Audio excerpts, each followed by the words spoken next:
Mjadala wa mswada wa fedha wa mwaka 2023 mwaka 2024 umezua tumbojoto nchini, huku wabunge wakielezea maoni tofauti kuhusu baadhi ya vipengee vilivyoko kwenye mswada huo.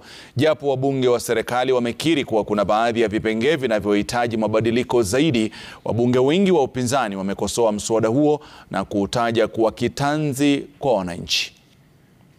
When services or products are exempted from tax, it means that those businesses cannot claim their input tax. And that makes the price of those particular products at least 16% more expensive. And that is why, although the bill proposes to exempt manufacturing of fertilizer, manufacturing of pharmaceuticals, manufacturing of human vaccines, manufacturing of pesticides, agricultural equipment, transportation of sugarcane from factories, from farms to factories, to be tax exempted. This committee, Honorable Speaker, has recommended in our report that these particular products and services be moved from tax exemption to zero rate. Unataka vipi leo tuweze kupunguza bei ya vyakula ilhali tutaendelea kukopa kwa wazungu ili kuleta matatizo kwa Afrika? Ni lazima tujifunze na kustahimili. When you tell us that you want Kenyans to feel pain now, I don't know they will go to heaven soon or start enjoying themselves. It reminds me of Shakahola, Mr. Speaker. That is what the people of Shakahola told people. They told them, sell all your assets, come to us, starve and suffer in pain, then die and see heaven. Mr. Speaker, we do not want our hustlers to die. We will speak for them. They are suffering enough, Mr. Speaker. This bill, we cannot allow it to continue hurting them more than that, Mr. This House has a choice to make.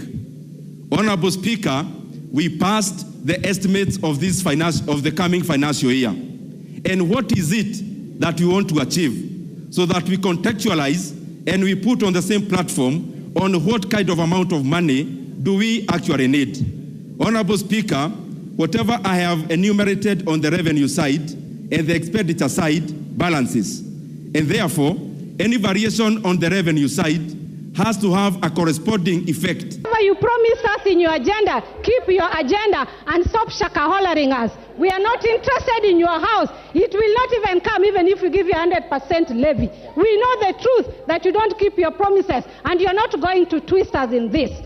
Stop lying to Kenyans and face reality. Kenyans wamechoka. They are not interested in this house levy. They're asking for one request.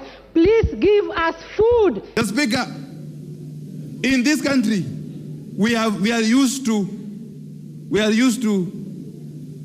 giving empty and lofty promises, and then we forget about them soon after elections. This time round, the mood I am seeing out there, and I am very often at home, Mr. Speaker, the mood out there is that this bill is a make or break point. This bill can actually spark a serious revolution in this country. This bill, I want to caution you, this bill can actually be the spark that will lead a revolution that will never be ended. And it's going to be a revolution of the proletariat, Mr. Speaker. It's going to be a revolution led by the poor hustlers, Mr. Speaker, because they have had enough. They are proposing some reductions, like on the 3%. They're reducing it to 1.5. Probably the only thing I would want to request the chair as he replies to expound more on the difference between moving from mandatory contribution to a levy. You do not need the office of the Prime Cabinet Secretary.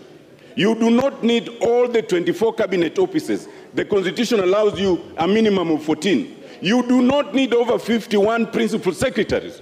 You do not need over 50 CSS. And all these are taking public money. If you say, and it is unfortunate that a member of parliament should seek to mislead the public by saying that members of parliament already get money for houses, that is not true, because it is a loan that we pay at 3%. But if that is your position, then take away that free house, because we don't have it. Don't tax Kenyans on it.